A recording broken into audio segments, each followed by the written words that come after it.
Gracias, Natalia. ¿Me escuchan? ¿Ven mi presentación? Me Sí, imagino, señor. ¿no? ¿Aló? Aló, sí, te escuchamos. Y Ya. vemos la Bueno, presentación. yo les voy a hablar brevemente de algunos motores económicos de la deforestación en América Latina ante la crisis, ¿verdad? Y ante esta situación. Básicamente cosas muy puntuales que hemos estado trabajando desde el Instituto de los Recursos Mundiales o el World Resources Institute y que se enmarcan también dentro de lo que es la restauración de paisajes, que es un tema que nos da esperanza de que podemos revertir esta degradación. Básicamente, pues estamos en una etapa de emergencia, ¿no? Una emergencia en medio de la pandemia, ¿no?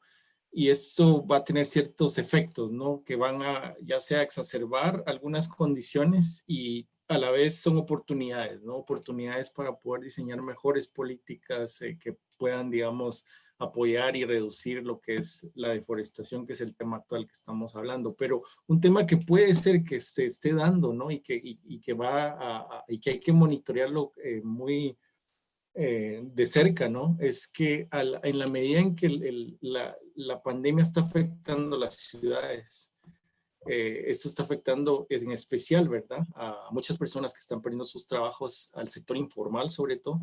Y ese sector informal posiblemente es el sector que emigró en algún momento de la ruralidad a las ciudades y que posiblemente va a tener que regresar, ¿no? Regresar a lo rural. Y si no hay oportunidades sostenibles en lo rural, esto puede generar una degradación. Entonces son unas cosas que hay que tener de cerca solo para ponerle en el contexto de la situación actual, ¿verdad? Obviamente, pues ahora en este momento en especial tenemos herramientas que no teníamos hace unos años, ¿verdad? Toda lo que una de ellas, como lo ven acá, es Global Forest Watch, ¿no? Que les permite a uno ver pérdidas de cobertura, que no necesariamente una pérdida de cobertura es un cambio de uso ilegal, ¿verdad? Puede ser que sea manejo forestal, pueden ser muchas cosas, pero ya podemos ver y monitorear y hay herramientas que están disponibles para que la gente pueda empoderarse de alguna manera y reportar. Pero el problema, digamos, como lo mencionaron mis colegas anteriormente, sigue siendo pues la falta de aplicación de la ley, ¿no? Leyes tenemos sabemos que es ilegal en el contexto, digamos, de la mayoría de sistemas legales de los países, el remover cobertura para plantar agricultura. Pero la aplicación de la ley es complicado, ¿no? Y no hay una respuesta fácil, ¿verdad? Yo creo que muchos de nosotros, digamos, estar en los pies de un juez que le diga una denuncia de cambio de uso es peligroso, ¿no? Es una situación en la que no nos gustaría estar en muchos casos, pero es una situación que se afronta día a día, ¿no? Uno, porque no hay aplicación y otro porque hay sistemas legales que son débiles en nuestros países. Pero, digamos, en el contexto general, en el tema económico, ¿verdad? Tenemos varios drivers que, como ya los había mencionado ahí otros colegas, básicamente la población pues está aumentando, que no es una cosa mala, al contrario, es lo que mantiene ciertas economías desarrolladas, la tasa de natalidad positiva, ¿verdad? Por ejemplo, Europa sabemos que se está envejeciendo, Estados Unidos debería de seguir la misma tendencia, pero por la misma inmigración de afuera, ¿no? Está manteniendo una tasa positiva y eso genera una cantidad de oportunidades con jóvenes y población, ¿verdad? Entonces, pero eso también pone recursos, ¿verdad? Una presión sobre los recursos que hay que tener en cuenta, ¿verdad? Necesitamos producir la comida necesaria para mantener ese incremento, ¿verdad? Y eso representa una presión más sobre la agricultura, ¿verdad? O sea, básicamente ese es un tema importante desde el punto de vista económico. Por otro lado, la gente cuando pasa de una situación de pobreza a una situación de clase media tiene mayor ingreso, ¿no? Y ese mayor ingreso le permite comprar cosas, ¿verdad? Todos aquí posiblemente en nuestros primeros años, cuando después de salir de la escuela, entrar tal vez a una universidad, empezar a tener una carrera, no tenían recursos, ¿verdad? No se movilizaba posiblemente en el transporte público. Sabemos que el transporte público es lo peor en la mayoría de nuestros países y en el momento en que uno tiene un ingreso, lo primero que hace es comprar un auto que lo pueda llevar y evitar todos esos problemas. Pero ese auto genera más emisiones y ese auto genera una serie de problemas, pero es parte de la situación y hay que monitorearlo, ¿verdad? Porque es una situación que se da, ¿verdad? Y pone presión sobre los recursos. Roger ya mencionó un poco esto del último FRA que salió hace poco, ¿no? Hace muy poco, la semana pasada, si no estoy mal. Y bueno, somos unas regiones que tienen una alta tasa de deforestación. Se ha reducido, ¿no? Pero en realidad es bastante, son 2 millones de hectáreas anuales más o menos en promedio, ¿no? En la última década, lo cual es bastante alto, ¿no? O sea, es un tema importante. Y un análisis que hemos estado trabajando, sobre todo el equipo de Global Forest Watch aquí en WRI, es cuáles son esos drivers que están llevando la degradación, ¿verdad? Y entonces, aquí en esta gráfica lo que ven son pérdidas de cobertura, que no necesariamente, como les digo, puede ser manejo forestal. Lo que ven ahí en verde forestal es básicamente lo que se da en remover la capa, pero no cambio de uso, ¿verdad? Pero lo rojo y lo café, generalmente, el café está asociado a fuegos, incendios. El rojo es una agricultura extensiva, digamos, en recursos y en extensión, como lo puede ser la soya y otros, y la ganadería extensiva. Y el amarillo es más una agricultura migratoria, ¿verdad? Entonces son drivers que están aumentando cada vez más. A nivel de región, como pueden ver ustedes aquí del lado derecho para ustedes, pues en América Latina tenemos una tasa alta de deforestación debido a estos drivers de agricultura, ¿verdad?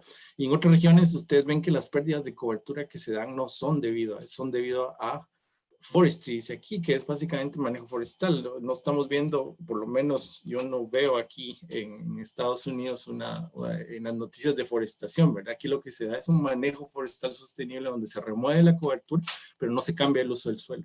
¿Por qué? Porque la gente ve un valor, porque hay una gobernanza de los bosques y porque hay una cadena de valor asociada, a pesar de todas las limitantes, ¿verdad? Otro efecto grande que tiene en otras regiones comparado con América Latina es los fuegos, ¿verdad? Que la política de supresión de fuegos en Norteamérica y en muchas partes del mundo ha causado que haya un sobrestock de material, más combustible, el triángulo del fuego, y los incendios han sido más grandes cada vez, ¿verdad? En términos económicos, solo para darles algo muy breve aquí, ¿verdad? Uno de los problemas del tema forestal, ¿verdad? En general, no solo bosques naturales, sino de iniciar una reforestación es el flujo de caja, ¿no? Son inversiones a largo plazo que representan costos al inicio y van a tener retornos posiblemente muy buenos dependiendo de la especie, pero va a haber una etapa de falta de liquidez. Eso no se da en otros procesos agrícolas. Generalmente la ganadería es de baja renta, pero me da una liquidez cada año, ¿verdad? O sea, tengo un ingreso cada año, ¿verdad? Entonces, ¿cómo hacemos cuál es la silvicultura adecuada, por ejemplo, para manejar nuestros bosques secundarios, por ejemplo, bosques degradados que nos permite tener un flujo de caja más o menos constante? Eso le va a permitir al productor, en alguna manera, valorar el bosque y mantenerlo y conservarlo, como pasa en muchas de las comunidades en Petén, ¿verdad? Otro punto importante es mantener lo que es cadenas libres de deforestación. Obviamente que toda área que esté agrícola en este momento, si no fue establecida en una pastura natural, pero toda el área se removió cobertura forestal para plantar algo, ¿verdad? Entonces toda agricultura viene en cierta forma de un área deforestada, pero lo importante es fijar estos años de deforestación, decir, bueno, desde el 94 ya no admitimos, como en Costa Rica, desde la ley del 93, ya no más deforestación, ¿verdad? Entonces, es importante meter a todas esas empresas que no necesariamente están relacionadas con el sector, pero que afectan al sector para que hagan este tema, ¿verdad? Solo para finalizar, algunas reflexiones, ¿verdad? O sea, tenemos un montón de problemas, las tasas son altas en América Latina, pero se están haciendo cosas. Yo les quiero decir que sí se están haciendo cosas en restauración, tal vez no tienen la magnitud de la deforestación, pero hay programas que están funcionando, que están recuperando cobertura pro bosque en Guatemala, por ejemplo, el pago por servicios ambientales en Costa Rica. No son perfectos instrumentos de política, pero sí están haciendo cosas, ¿verdad? Si hacemos un análisis más fino y analizamos ciertas áreas, ¿verdad? Nosotros hemos estado tratando de analizar un área ahora en Guatemala, que es donde el occidente, ¿no? Que generalmente hay mucha población en esa área, y lo que hemos notado es que son áreas donde incluso la tasa de deforestación son más bajas que en áreas donde hay menos población. Entonces, hay una serie de dinámicas y gobernanza alrededor de esos bosques que los han mantenido y los incentivos que han ayudado, ¿verdad? Entonces hay cosas que están haciendo los gobiernos. Por otro lado, hay inversiones de impacto que se están haciendo en el marco de la iniciativa 20 por 20, que buscamos la restauración de paisajes en América Latina.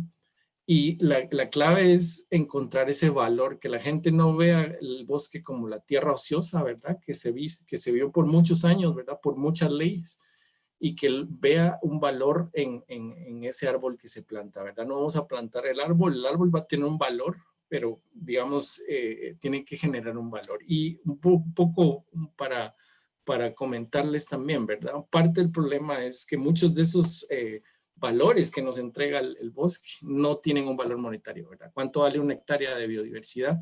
Eso es posiblemente hasta antiético evaluarlo, ¿no? Entonces, nuestro sistema económico también tiene que evolucionar a eso. Pero mientras estemos así, lo que tenemos que hacer, ¿verdad? Es que buscar formas de adaptarnos a este sistema en el que estamos, de tal forma que prevengamos esos drivers de la degradación y podamos apostar a estas acciones que se están haciendo y elevarlas, ¿verdad?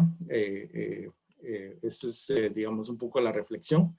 Sintetizando, pues, incentivos, les decía, es una herramienta clave que hay que meterle más a esto porque hay que distorsionar el mercado para darle una oportunidad de tener más liquidez al que proteja, al que maneje, al que cuide su bosque.